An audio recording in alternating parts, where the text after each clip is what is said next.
Ok, vamos a abrir nuestras Biblias en el Evangelio según San Marcos, capítulo 3, versículos 13 al 19. Marcos capítulo 3, versículos 13 al 19. Nos vamos a concentrar quizás en 2 o 3 aspectos importantes del llamado de Jesús a los discípulos. Yo quiero que ustedes al escuchar esto piensen en la idea de que Jesús te llama a ti. Jesus calls each one of you. Jesús llama a cada uno de ustedes. Niños, jóvenes, adultos, hombres, mujeres, Dios llama a cada uno de nosotros. Entre los discípulos había de todo tipo de personas. Ninguno era perfecto. Es más, del único que se mencionan algunas características interesantes es de Judas. Judas tenía unas características que si las hubiera puesto en las manos de Dios, hubiera llegado a ser el discípulo más importante de Jesús. Pero no estuvo dispuesto a poner su vida en las manos de Dios. Así que sus buenas características, sus capacidades, su conocimiento no le sirvió de nada. Dios te llama a ti. Dios llama a cada uno de ustedes. Todos los discípulos tenían graves defectos cuando Jesús los llamó a su servicio. No decía defectos solamente, decía graves defectos. A Juan, quien vino a estar más íntimamente asociado con el manso y humilde Jesús, no era por naturaleza manso, no era sumiso. Ustedes recuerdan que de Juan y su hermano se hablaba y se decía que ellos eran los hijos del trueno. Entonces Juan, ese hombre que nosotros lo vemos hablando del amor, de la misericordia, de la belleza de Jesús, que escribió el libro El Evangelio según San Juan, escribió primera, segunda y tercera de Juan, escribió el Apocalipsis, no era un hombre manso. Aún mientras andaba con Jesús, cualquier desprecio hecho a él despertaba su indignación y su espíritu combativo. ¿Recuerdan cuando él de pronto dijo, Señor, no te recibieron ahí? Ah, no te preocupes, ¿quieres que mandemos a buscar fuego del cielo y los destruya a todos? Esa era la actitud de Juan. Yo creo que a veces quizás nosotros nos parecemos a Juan, ¿verdad? Cuando alguien nos hace algo que nos molesta, alguien nos ofende de alguna manera y nosotros reaccionamos con, ya no te preocupes que Dios es, nosotros terminamos diciendo, no te preocupes, Dios es el juez, Dios es el que va a vengar. Era combativo.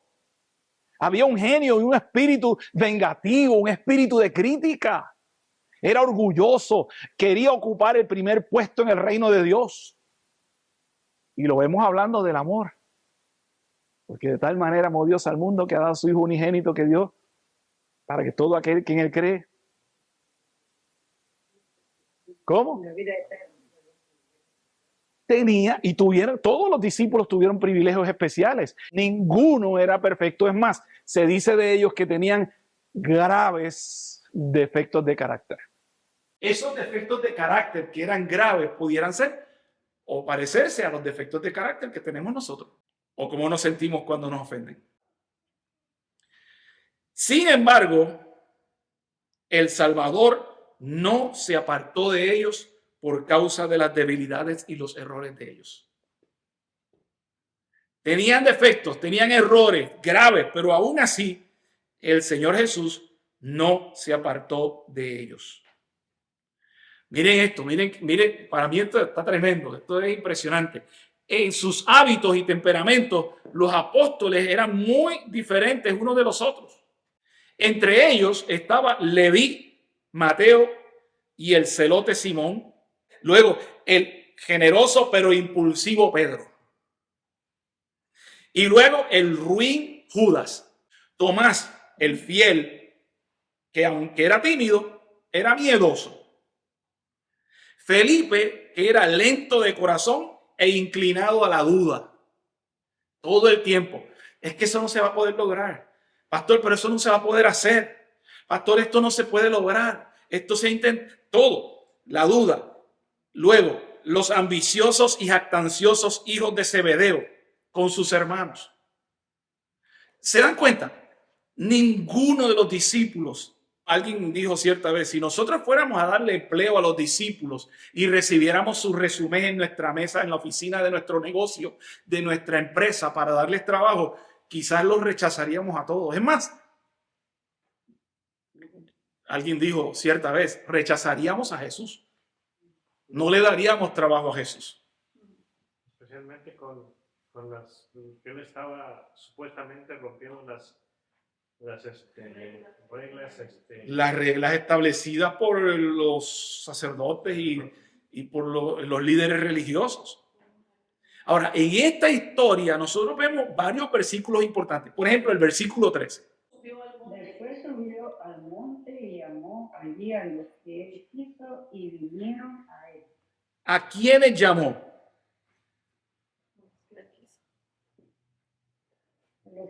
A los que él quiso.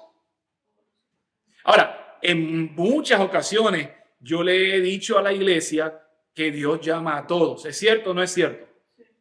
Sí, Dios llama a todos para ejercer una función especial en alguna área del ministerio, pero en este momento está llamando para algo específico y para esa función específica llamó a los que él quiso y seleccionó a 11 discípulos. Bueno, técnicamente seleccionó a 12, pero ustedes saben que Judas no fue llamado por Jesús. Sí sabían eso, ¿verdad? Sí. Judas no fue llamado por Jesús. Judas se acercó a los discípulos, tenía otras intenciones en su corazón.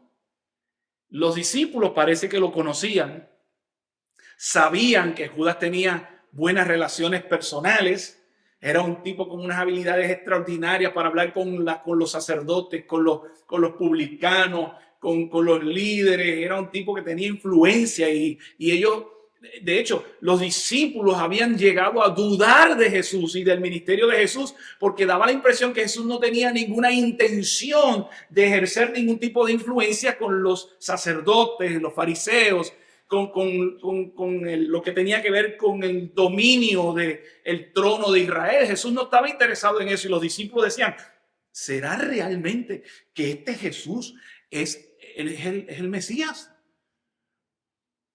Así que cuando ellos veían a Judas decían, no, a nosotros nos hace falta un tipo como Judas. Nos hace falta un individuo como Judas. Cada uno de los discípulos tiene unas cualidades o defectos o algunas cosas que les identifican que nos ayudan a nosotros a crecer y a entender, número uno, que Dios llama a quien Él quiere. Y quien Él quiere, yo puedo resumir, Dios te llama a ti porque Él quiere. Dios te llama a cada uno de ustedes. ¿Por qué? ¿Por qué te llama? Porque Él quiere. Él no, miren esta cita bien linda, dice, Dios no te llama por tus méritos. ¿Entienden eso? Dios no nos llama porque nosotros tengamos méritos. Dios nos llama si estamos dispuestos, wow, y esto es lo que me llama la atención, si Dios nos llama como somos. Nos toman como somos, nos llaman como somos, con los elementos humanos de carácter, los defectos que tenemos, y nos prepara para su servicio si queremos ser disciplinados y aprender de Él. Y por eso yo muchas veces repito, Dios llama a todos, pero hay algunos que no queremos ser disciplinados y aprender de Jesús. Sí, queremos estar en el cielo, sí, queremos que Dios nos llame, sí, decimos que queremos responder al llamado de Jesús, pero cuando Dios nos dice, apártate del mal, es que esto no es tan malo. Cuando Dios dice, deja de estar hablando mal del prójimo, pero yo no, pero si es verdad, lo que yo estoy diciendo es verdad, yo estoy diciendo la pura verdad, yo tengo que ser honesto, yo tengo que ser sincero, yo soy una persona sincera, yo voy a decir la verdad. ¿Ven cómo nos justificamos muchas de estas ideas? Empezamos a justificarnos y empezamos a nosotros poner las reglas del juego.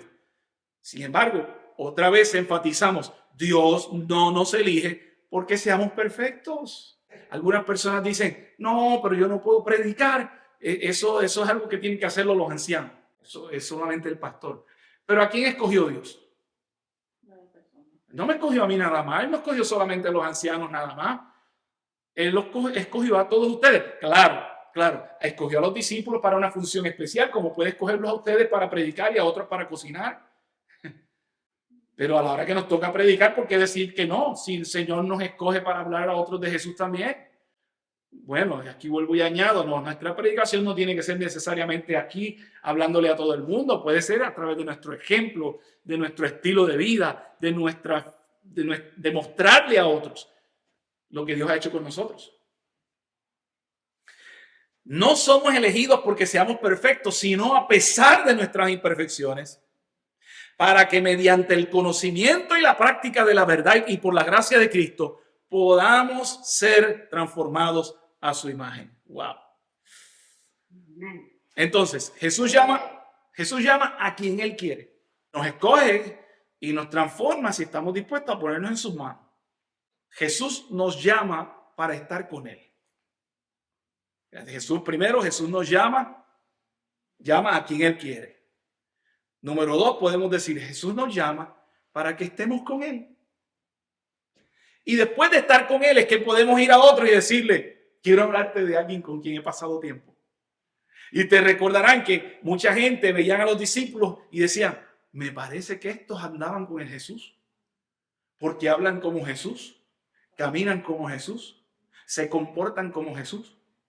Estos tienen que haber pasado tiempo con Jesús. ¿Se acuerdan de Pedro que trató de engañar a todo el mundo diciendo que no conocía a Jesús? Y la gente decía, no, pero es que tú hasta hablas como ellos. Cuando le dijeron eso, empezó a maldecir para que no pudieran decir que hablaba como Jesús. Cambió su lenguaje.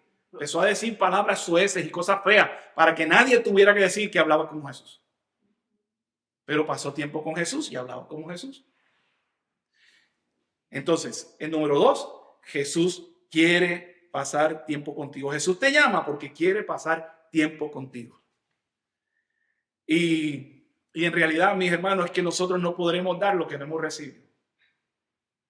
Si Él nos llama a compartir como niños, como jóvenes, como adultos, pero no podremos compartir a Jesús si no lo tenemos. So how are you going to share Jesus if you don't have Jesus in your life? Y número 3, Jesús, luego que terminó de escoger a los discípulos, dice que oró por ellos, puso las manos sobre ellos y los envió.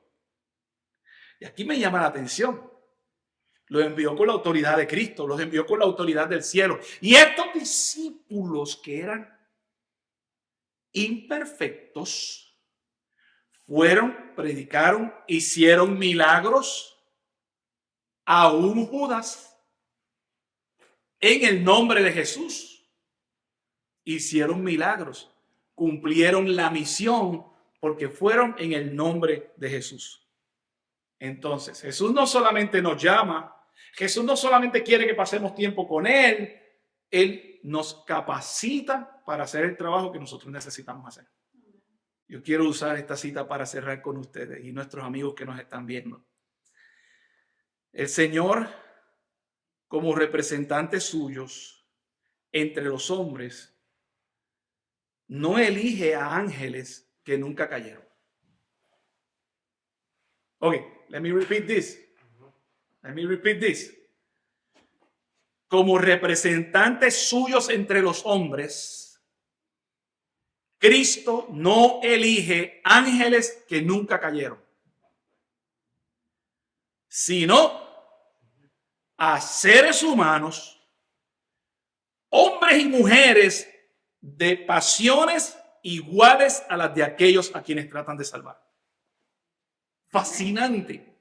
Para mí es una cita fascinante. Voy a repetirla porque voy a cerrar con eso. Dios no escoge perfectos. Dios no escoge ángeles. Aunque cuando nosotros nos ponemos al servicio de Dios, los ángeles cooperan con nosotros para que podamos llevar la misión. Pero los ángeles no realizan la misión. Dios no escoge a los ángeles perfectos que nunca han caído. Escoge a ustedes, a mí, que tenemos los mismos defectos de carácter de aquella gente a quienes tratamos de salvar. Maybe it is difficult to digest. Dios escoge hombres y mujeres que tienen los mismos defectos de carácter de aquellos a quienes Él quiere salvar. O sea, Dios escoge a un mentiroso para hablarle a un mentiroso. Es que así es. Dios escoge a un engañador. Yo podría ser un engañador para hablarle a un engañador. Dios escoge a una persona que tuvo el vicio de la... Bueno, claro, recuerden que estamos hablando de que ya Dios ha transformado a la persona. Dios escoge a alguien que tuvo el vicio del alcohol para hablarle a alguien que tiene el vicio del alcohol. Dios escoge a alguien que ha pasado por el problema o la dificultad o la tristeza de perder un familiar para ir y hablarle a alguien que está pasando por el problema de la pérdida de un familiar. Dios escoge a la persona que tiene un genio que tiene que orar 10 veces antes de entrar a la iglesia porque sabe que de pronto alguien va a decir algo, voy a explotar. Y Dios escoge a esa persona para hablarle a alguien que tiene un genio igual. Es extraordinario. ¿Y por qué Dios hace eso? Pues lo hace porque la mejor persona para hablarle a alguien que tiene ese defecto de carácter es alguien que lo tuvo o lo tiene, pero que ha sido transformado por Jesús. Y puede decirle a esa persona que de la misma forma que Dios hizo un milagro conmigo, lo puede hacer contigo. Por eso en algún momento en la palabra de Dios dice, antes esto eran algunos de ustedes, pero ya no. Hablando de los pecados que se apoderaban se apoderan de las personas. Dice, antes ustedes hacían esto, pero ya no. Nosotros podemos aprender de los discípulos y yo quiero que nosotros llevemos eso en nuestros corazones esta noche. Reconocer que hemos sido llamados por gracia. No porque eres bueno, no porque eres perfecto, no porque tienes el conocimiento. Número 2, hacer de la comunión con Jesús tu prioridad diaria, porque Jesús te ha llamado, porque quiere pasar tiempo contigo. Número 3, actuar con autoridad en la misión que Él nos ha dado, reconociendo que si Él me ha librado de esto, a ti te puede librar también.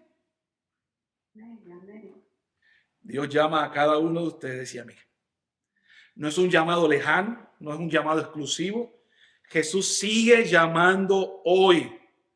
Jesús quiere estar contigo, vivir en comunión contigo, llegar al momento en que puede enviarte más allá, que puedas atender las necesidades de otras personas como Él ha atendido las tuyas, que tú puedas tomar este tiempo para estar con Jesús.